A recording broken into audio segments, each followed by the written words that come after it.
లోన్లీగా ఫీల్ అవ్వకు. తొందరలోనే నీ ఒళ్ళో కూర్చోడానికి మీ మేడం వచ్చేసిందిలే. డో వరీ.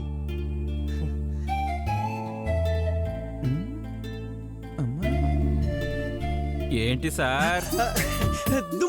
దుమ్ము ఉంటే దులుపుతున్నాను. ఆహా, సర్ఫు స్క్రబ్ కూడా తెమ్మంటారా? అవి దేనికి? కుర్చీని బాగా కడిగేసి మేడం కోసం రెడీ చేయడానికి. Stupid.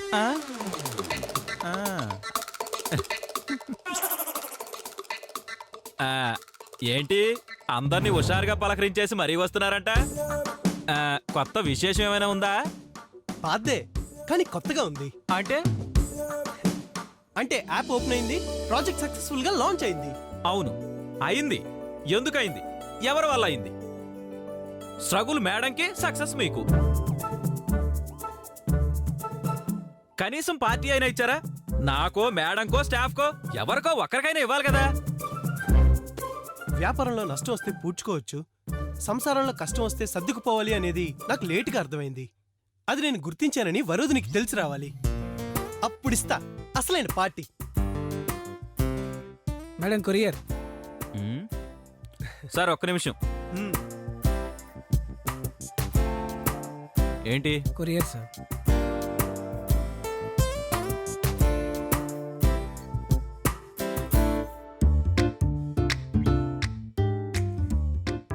Thank you sir.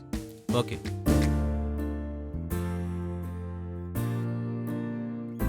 Sir మీకేదో కొరియర్ వచ్చింది.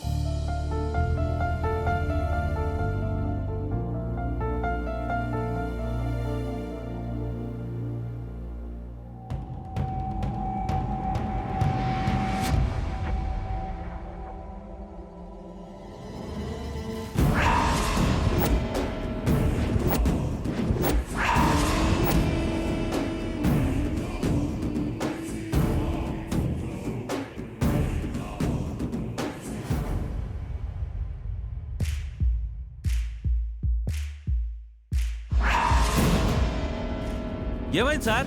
వాళ్ళ ఇంట్లో వాళ్ళు మేడంకు వేరే పెళ్లి చేస్తున్నారా? లేకపోతే మీ మామ మీకు డైవర్స్ నోటీస్ పంపించాడా? చిచ్చి, మామకు మీకు డైవర్స్ అంటే లీగల్ నోటీసా? కంపెనీ మూతపడిందా? మేడంని కష్టపెట్టిన పాపం తగిలిందా? మీరు మళ్ళీ రోడ్డు పడే పరిస్థితి వచ్చిందా? ఒకవేళ పడ్డా మాకు ఎక్కడో చోట ఉద్యోగం దొరుకుతుంది.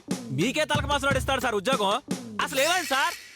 సార్ ఏంటి అంటే నా క్వశ్చన్లో ఒకటి వినపడలేదా? లేదు, బర్రె గొంతేసుకుని మరీ అరిచాను కదా సార్. గుడ్ న్యూస్ అయ్యా. గుడ్ న్యూసా? చాలా పెద్ద గుడ్ న్యూస్. గుడ్ న్యూస్ కి ఎవడైనా ఇలాంటి ఎక్స్ప్రెషన్ ఇస్తాడా సార్? మన మేనేజర్ దరిపల్లి అంజగారు లాగా బ్యాడ్ న్యూస్ అనుకుని హడల్ చచ్చాను కదా సార్.